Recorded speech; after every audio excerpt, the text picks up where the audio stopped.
ลาใช่ไหมเขาเป็นปลาอย่างนี้นะเปิดปลามั่งบ้านผมเอาตุ๊กเลยปลามั่งเนาะ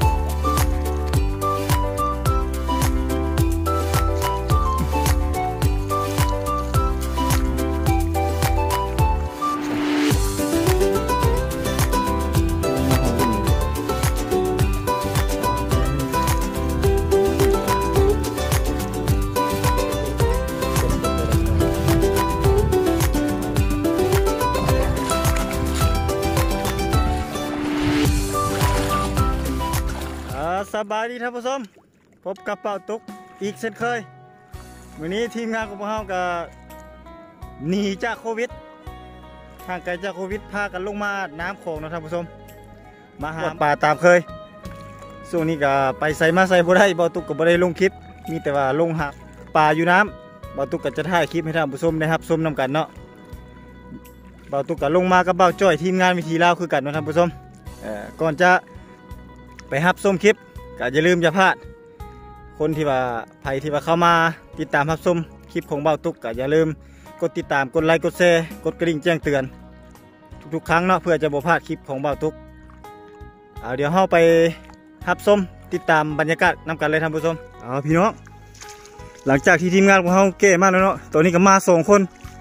โอ้มันโอดโลดนี้สิมันโอดเลยวะเอากวดมา2 คนเนาะหมูมีคนช่วยก็เลยต้องได้เฮ็ดแบบนี้ท่านผู้ชมตัวกระจับอันนั้นคือมาจ้อยอันนั้นคือมาแบบกูย่างขึ้นมาพี่ตรงบ่โอ้บ่ได้สแบบนี้ต้องได้จับจูงน้ำนี่เอาซะบ่ได้แบบนี้ท่านผู้ชมไปพูนจักอันใดอยากกันให้ท่านผู้ชมถ่ายคลิปให้ท่านผู้ชมได้เห็นน้ำเนาะท่านผู้ชมจังใดจะเอาปลาในโมงเนี่ยเดี๋ยวนี้จังใดก็ย่าเนาะท่านผู้ชมมาลุ้นน้ำกันไปน้ำกันเนาะท่านผู้ชมเราจะได้ลายซ้ำใดโอ้มา2 คนพี่น้องบุ้ยผู้จับกล้องให้ประจังสิแล้วเนาะคนบ้านโนโคกนาหากินปูปลาตามสายโค้งนี่เนาะมากับเบ้าจ้อยมาลุ้นน้ำกันพี่น้องจะได้ปลาลายอยู่บ่เบ้าตุกที่หากินมานอยู่บ่ลองทมิดลองแรกนะท่านผู้ชมติดตามรับชมนำกันนี่ท่านผู้ชมเบิ่งป่านี่ท่านผู้ชมป่า นี่ได้ โอ้พอได้กินอยู่พี่น้องเลยพอได้กินอยู่เนาะโบราณโอ้ยเอาตู้เห็ดป่าออกวางหนึ่งฝูงเลยเป็นฝูงเลยโอ้มันยังสู้ซ่าอยู่เต้นขึ้นมาทึ่งไปเลยพี่น้องสารห้าให้เลยได้หนิพาน้ำเลยหนิวางเลยนะสวยอะไรย่าคอยสู้ตีนไปมันเงาๆนะอยู่ทั้งเข้มนะบักหลายๆบูดออกเลยกินอันนี้ก็คือลองทวิตนะท่านผู้ชมปลากังเว้นขวนมองปลากังเว้นนี่นะสดๆเลยลองทมิดมากระเป๋าจ้อยงั้นเอาขึ้นทั้งๆกูเลยเอาขึ้นทั้งนี่คือปลาใหม่ๆสดๆเลยพี่น้องเป็นปลาเริ่มใหญ่เลยรอบปลาใหญ่เลยมันหลบของเฮาแล้วปลาหน้าเนี้ยวไปละอย่าไปเน่านี่แหละปลานี่เนาะโอเคลงเงาลงนี่ลงตัวไปแหลมสบังครับไปปลาไปเลยนี่โอ้โหหลายขนาดทางนี้ฮะลุยมัดโอ้โห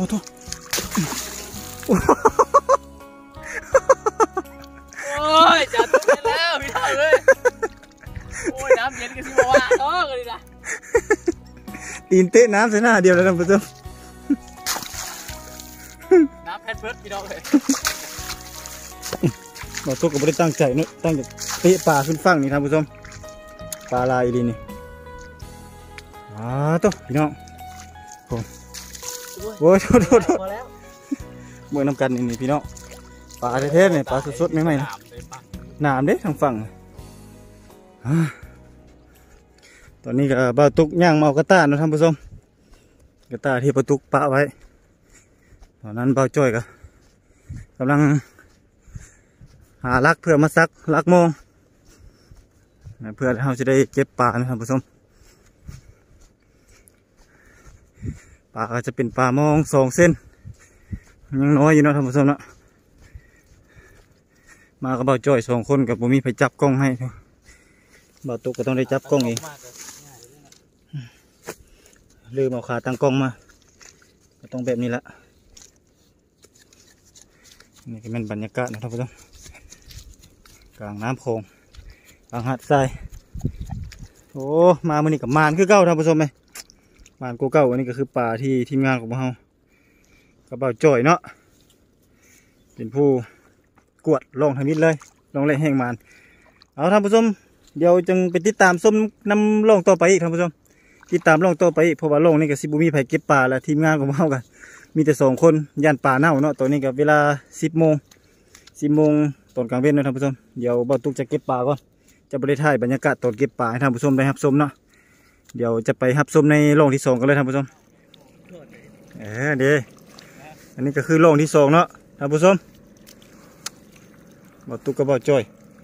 กดมองโรงที่2อ๋อมาเบิ่งหัวปลาน้ำกันท่านผู้ชมเอาเก็บทางน่ะโอ้คลองอย่างนี้จ้อยไปเอานั่นก็คลองอย่างนี้นี่เก็บเลยทางเจ้า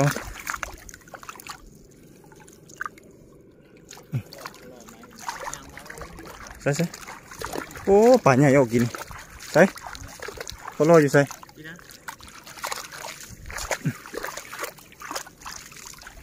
พี่น้อง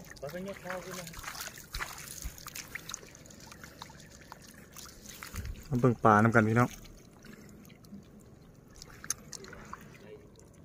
ถือว่าโอเคอยู่แล้วนี่คือจะได้รอบเดียวนี้แล้วนี่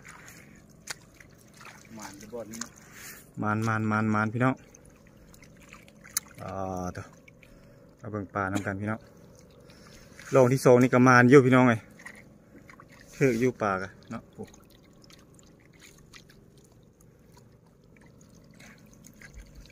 มานอยู่ได้ว่าบ่มานกันเลยโอ้นี่ก็เลยโอ้เก็บโอ้ถึกเลยพี่ชายไหม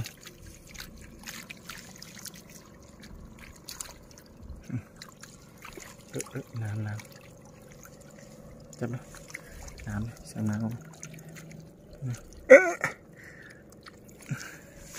เอาแกขึ้นเลยป่ะจ้อยโอ้เบิ่งป่าพี่น้องเบิ่งหัวปลาเบิ่งปลาเหมือนกันหัวปูหัวปลาทั้งนั้นแหละนี่เนาะ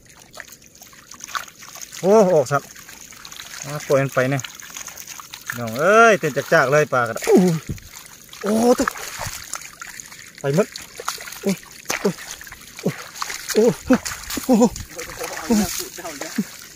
โอ้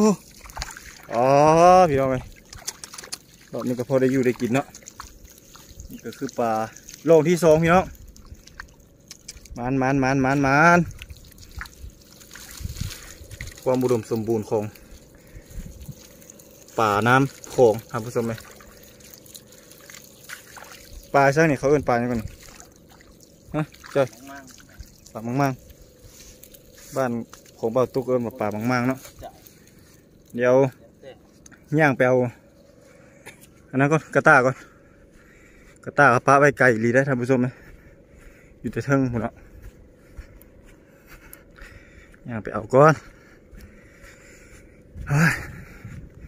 เมื่ออายุพี่น้องย่างตามหาแต่ว่าก็คุ้มอยู่เขาก็จอดรถขี่รถมาทางนี้เนาะจอดไว้ไกลบ้านประมาณ50 เมตรเลยที่งานของเขาก็ย่างลงมาตามหาดนี้ลงมากวดอยู่ครึ่งกับบ้านตาลไซบุรีนี่เนาะท่านผู้ชมนี่เนาะที่ท่านผู้ชมแนมเห็นบนเป็นเฮือนสีขาวๆนั่นก็คือซีเมนต์โฮงจักที่กระเจ้าดูดน้ำขึ้นไปเฮ็ดนาแซงหรือว่าประเทศไทยเอ็นว่านาปังเนาะท่านผู้ชม มากับเบาจ้อยกำลังปลดป่าอยู่เนาะเดี๋ยวจังหวะการปลดป่านี่บ่าวตุกจะบริถ่ายทำคลิปให้ท่านผู้ชมได้รับชมเนาะเพราะว่าสิบุมีคนจับกล้องให้ท่านบ่าวตุกมีคนจับกล้องแล้วบ่าวตุกจึงสิได้ปลดป่ากับเบาจ้อยเนาะเพื่อสิกวดลองต่อไปเพราะว่าย่านป่ามันเน่าเนาะเพราะว่าตัวนี้อากาศมันก็เก็บไปน้ำเลยนี่ถืออยู่บนทางเจ้าผมฮะป่ายังบุกเข้าบ่ทางนี้บุมีเลยในป่าเลยพี่เนาะบ่ซ้ำลงกี้นี่บ่โอ้ไปซับ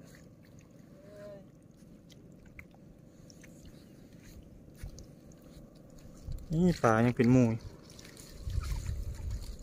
เอาลายซ้ำลงก้นเนาะ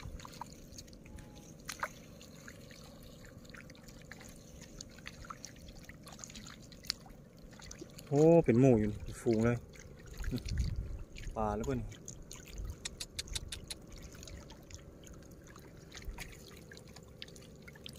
กำลังบัวเลยนี่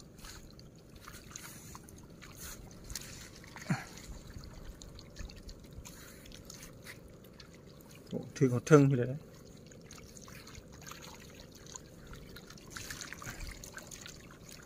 ตัวยังบดถืออยู่ที่เป็นเต็ม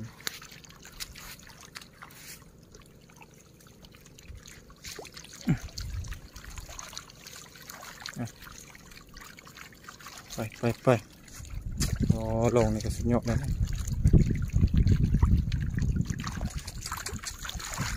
โอ้หลุยไปหมด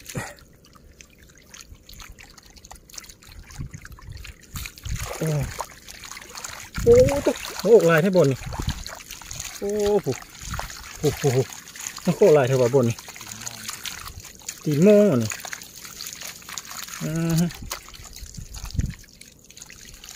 ตายหลุยลงมาหมดลงมาหดลุ่มที่ผมได้เนาะเพิกเนาะป่าเนาะเฉียดตลอดเลย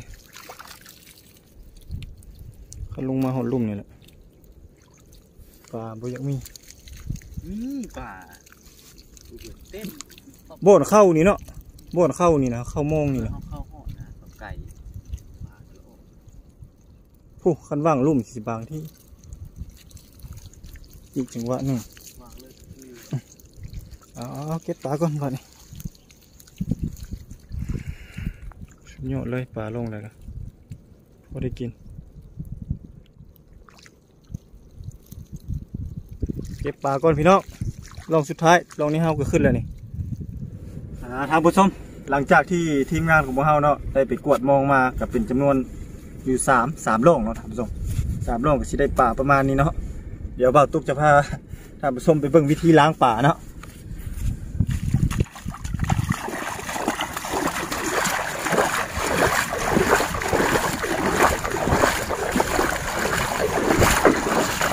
ดีทำไปเบิ่งนี่ปลาจะชุบขึ้นนี่เนาะปลาตัวนี้ขึ้นปลาลายอยู่มันมากับบ่าวจ้อย2 คนโอ้ปลามีแต่ตัวสดเลยนะพี่น้องเนี่ยหน่อไม้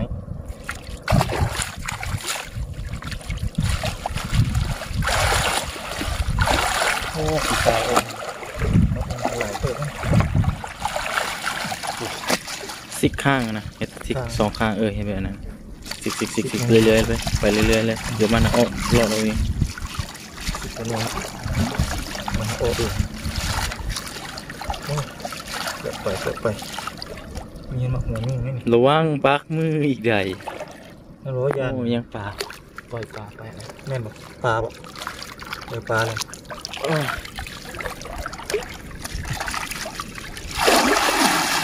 อะไรเนาะมันอ่ะนี่ครับผู้ชมนี่ก็คือปลาที่บ่าวตุ๊กกับบ่าวจ้อยเนาะ